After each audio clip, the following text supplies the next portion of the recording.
और बड़ी खबर इस वक्त उत्तर प्रदेश से आ रही उपचुनाव को लेकर के लगातार बैठकों का दौर शुरू होने वाला है और योगी आदित्यनाथ ने प्रभारी मंत्रियों की बैठक बुलाई है।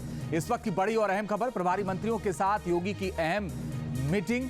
10 सीटों पर उपचुनाव के लिए बड़ी तैयारी। हर सीट पर 3 प्रभारी मंत्रियों को जिम्मा दिया गया है। योगी की मीटिंग के बीच केशव प्रसाद मौर्य ने और ये पोस्ट किया कि सरकार से बड़ा संगठन है, कार्यकर्ता गौरव, कार्यकर्ताओं का दर्द मेरा दर्द, ये कह रहे हैं केशव प्रसाद मौर्य, उत्तर प्रदेश के डिप्टी सीएम। कल मुलाकात की थी उन्होंने दिल्ली में आकर के और उन्होंने उसके बाद ट्वीट कर दिया। 2 अलग अलग तस्वीरें इस वक्त आपके सामने हैं। पहली तस्वीर में आप देखिए मुख्यमंत्री योगी आदित्यनाथ प्रभारी मंत्रियों के साथ बैठक कर रहे हैं और जो 10 सीटों पर उपचुनाव होना है उसको लेकर के योगी आदित्यनाथ बेहद एक्शन में। और दूसरी तस्वीर आप देखिए जब केशव प्रसाद मौर्य ने पोस्ट कर दिया। आलोक पांडे हमारे सहयोगी ज्यादा जानकारी के लिए इस वक्त जुड़ गए हैं। आलोक, क्या जानकारी इस बैठक से जुड़ी हुई, पहले तो ये बताइए।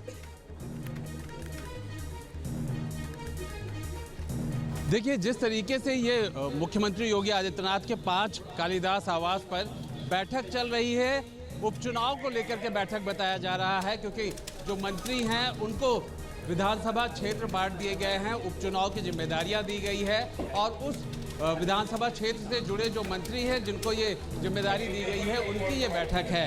लेकिन जिस तरीके के बैकग्राउंड में ये बैठक हो रही है वो बड़ा महत्वपूर्ण हो जाता है। बिल्कुल, खासतौर पे संडे के दिन जिस तरह से कार्य समिति की बैठक थी, उसके बाद से जो माहौल लगातार चल रहा है, उस माहौल को देखते हुए इस बैठक को भी कहीं ना कहीं उस रूप में लिया जा रहा है कि किस तरीके से एक तरफ। आलोक, जल्दी से एक सवाल का जवाब दे दीजिए, क्योंकि कैबिनेट की बैठक चल रही है और इस बैठक में खुद केशव प्रसाद मौर्य भी मौजूद होंगे, लेकिन उससे पहले उन्होंने ट्वीट कर दिया और कहा कि कार्यकर्ताओं का दर्द मेरा दर्द है। वो कौन से दर्द की बात कर रहे हैं?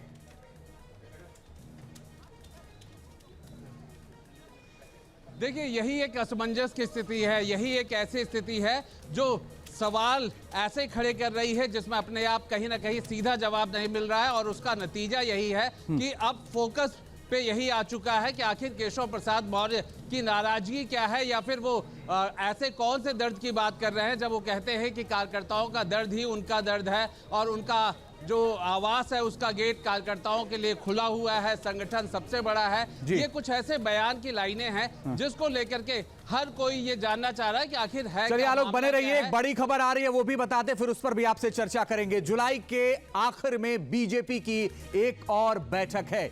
बीजेपी शासित राज्यों के सीएम की मीटिंग होगी जिसमें प्रधानमंत्री नरेंद्र मोदी, रक्षा मंत्री राजनाथ सिंह, बीजेपी अध्यक्ष जेपी नड्डा, गृह मंत्री अमित शाह भी मीटिंग में शामिल होंगे।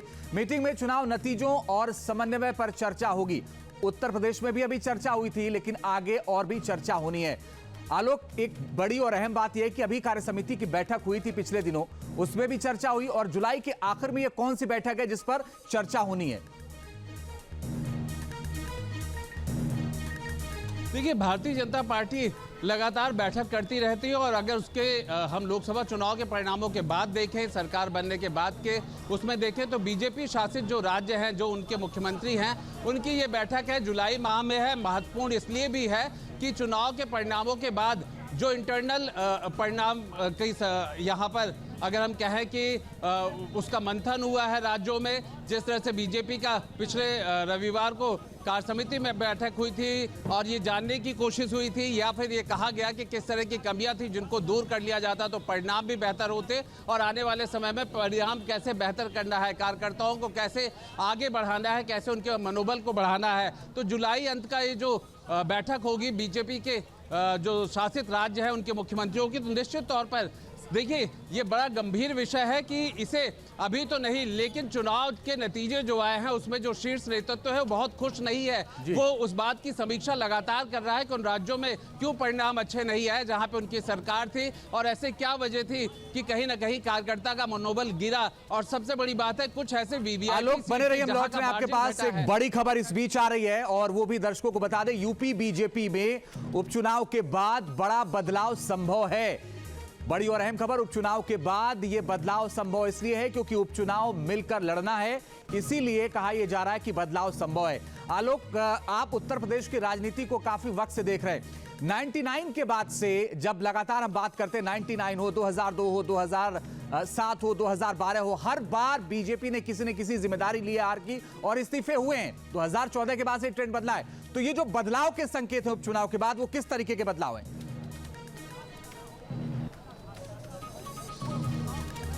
बिल्कुल, देखिए, अगर उत्तर प्रदेश की बात आप कर रहे हैं और उत्तर प्रदेश की राजनीति की बात कर रहे हैं तो निश्चित तौर पर बदलाव यहाँ पे लगातार चलता रहा है। और वो बदलाव के कारण ही एक समय था कि कांग्रेस की यहाँ पे सरकार होती थी, लेकिन उसके बाद क्षेत्रीय दलों में समाजवादी पार्टी और बीएसपी ने यहाँ पर अपना कब्जा जमाया। लेकिन उसके बाद फिर भारतीय जनता पार्टी 2014 से लगातार उत्तर प्रदेश में अपने राजनीतिक कब्जे को उन्होंने बरकरार रखा। उन्होंने वो परिणाम दिया जो कि एक रिकॉर्ड परिणाम था। 2017 में सरकार बनती है, 2022 में फिर राज्य में वापस सरकार बनती है, ये भी एक रिकॉर्ड रहा है। अब ऐसे में जब 2024 चलिए, आप लोग नजर बना के रखिएगा, आगे लगातार आप